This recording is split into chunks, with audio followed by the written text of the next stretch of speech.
સુખનું વિરોધી દુઃખ થાય, દિવસનું વિરોધી રાત થાય, પણ આનંદનો વિરોધી તમે શોધી લો, તમને આનંદનો વિરોધી શબ્દ કોઈ નહીં મળે, કારણ કે ભગવાનનું કોઈ વિરોધી નથી. તો ભગવાનનું સ્વરૂપ કેવું છે?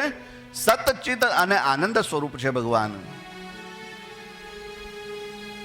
એમનું કાર્ય શું છે?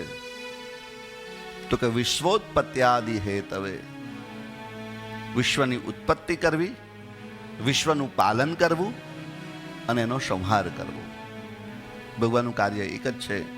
નિર્માણ કરે, એને એની સાથે રમે અને પછી એને તોડી નાખે. નાનું બાળક હોય ને, માટીના રમકડા બનાવે, માટીમાંથી રમકડું બનાવે, પછી એનું મન ભરાઈ જાય, જ્યાં સુધી એનું મન હોય ત્યાં સુધી એ રમકડાને સાચવે, પછી મન ભરાઈ જાય તેને તોડી નાખે.